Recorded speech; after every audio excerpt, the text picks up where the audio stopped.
Steve Jobs, Elon Musk, Warren Buffett, Bill Gates, Ted Turner. Success leaves clues, kids. I just named 5 of the greatest names in business in the last 150 years. And they all have one thing in common. They're ball busters. They're hard as nails. Where does that leave you? I still work 50, 60 hours a week. And I haven't had to work in 35 years. You're not willing to do anything. You're not willing to sacrifice anything to be a high-performance person. I don't want to be like that. No, most people don't. I want to be liked. Yeah, well, see, you want to fit in. I'm the only speaker that you're ever going to hear that really, with all his heart, doesn't give a shit. If I leave here you liking me, I did something wrong.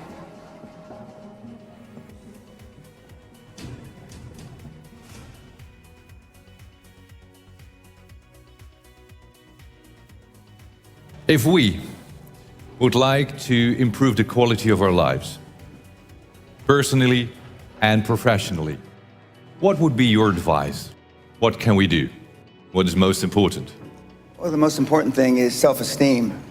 The people that we read about, the people that we admire, the Elon Musks, the Steve Jobs, the Warren Buffetts, etc., all have one thing in common. They have extremely high self-esteem. Of course, you've heard me say this before, self-esteem is built the first 7 or 8 years of life.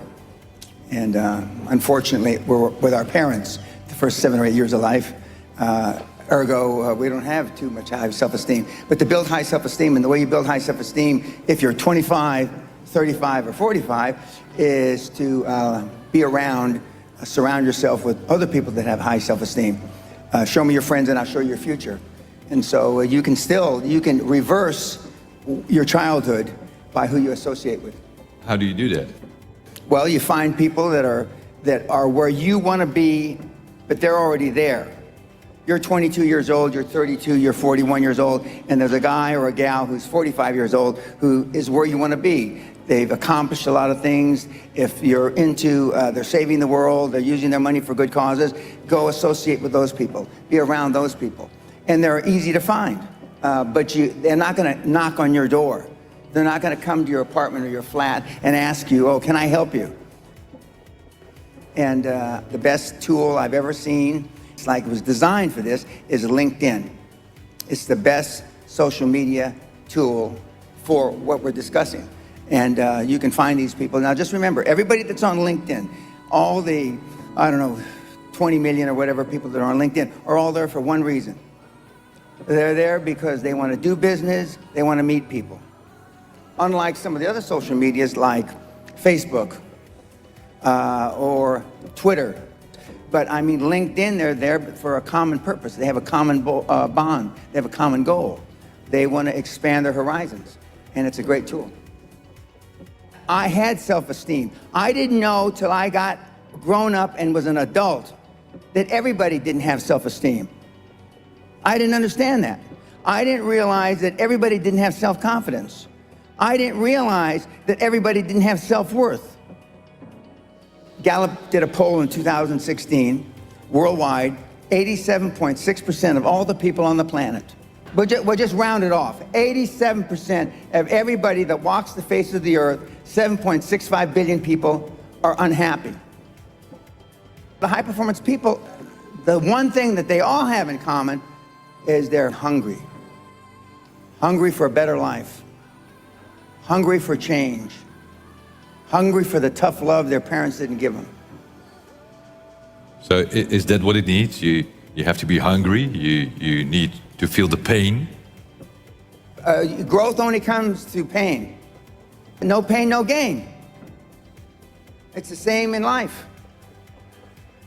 If love got the job done, you wouldn't need podcasts, you wouldn't need seminars. It doesn't.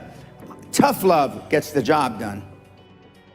But being liked doesn't get you a raise when you're working for whoever you're working for. Efficiency, accountability. Most people that come to seminars are there because they weren't held accountable when they were growing up. What is your definition of a high-performance person? Being all that you can be every day. 24/7, 365, being all you can be. I asked the question a couple days ago. How many of you can raise your hand, but how many of you have kids? Don't raise your hand now. How many of you would like to have your kids grow up just like your parents? You know the answer, don't you? Close to zero. Because they were shitty role models. I'm not going to ask the second question. How many of you would like your kids to grow up and be like you? But being a high-performance person is a full-time job. I'm like this when I wake up in the morning to brush my teeth. I'm like this when I brush my teeth before I go to sleep. I'm like this 24/7, 365, and I've been like this for the better part of 50 years. I'm always like this. I'm always pushing the edge of the envelope. But the sun is going to gobble up the earth in about between 7 and 11 billion years. Although I'm planning on living a long time, I'm not going to live quite that long. But just work hard. I don't know any other thing than hard work. And hard work is out of favor now. It just is. But I'm a dying breed. I'm a Neanderthal. I understand that. I'm sad to say that because I know it's a sad commentary for the human race. Because you're not willing to make any sacrifices to be high performance. I still work 50, 60, I don't consider it work. I still work 50, 60 hours a week.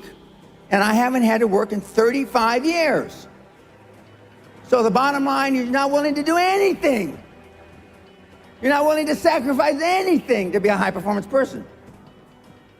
It sounds strange in hindsight. I found making $450 million easy. Easy. And I wanted to do something more with my life. And so when I got into the financial coaching, I wanted to change the fabric of financial coaching, which I have. And I wanted to be known as and now that's what they call me, the greatest of all time. But this was just me flapping my mouth 25 years ago. Now I am the greatest of all time, vis-a-vis creating wealth through people like yourselves. And I wanted to leave that legacy. And I wanted people like, I'm from the barrio, I'm a real rough background, been in jail 5 times, did a lot of ugly things. But I'm glad it happened to me because I know what the other side, like some of you have never been kicked in the teeth. I know what it is to be kicked in the teeth and my teeth be on the pavement. I know what that feels like. I know the humiliation. Forget the pain, you get over the pain. I wanted the poor kids to understand that they had a methodology, there was a methodology used by one of them that was once poor and got in a lot of trouble. You can do it if you want to do it bad enough. The operative part of that little description is if you want it bad enough. Muhammad Ali, arguably one of the greatest fighters ever, he was talking shit since he's 14, 15 years old, I'm the greatest. Before he ever had a professional fight. My father said, if you've got something in your mind, it should come out of your lips. The squeaky wheel gets the grease. And you've been taught all your life not to ask. You've been trained, keep your head down, don't embarrass yourself, don't embarrass the family, don't say things that may not happen. And I do just the opposite. I tell you to set goals beyond your lifetime. I tell you to set goals as soon as humanly possible. When kids come to me, they want to make 1 million, 10 million, and then when they've made 100 million, they say, Mr. Pena, we would have never, ever dreamt that we could create 100 million until we met you. You will never exceed your highest expectation. You will never exceed your highest, craziest thought. Never. That's a guarantee. But kids, you can have whatever you want.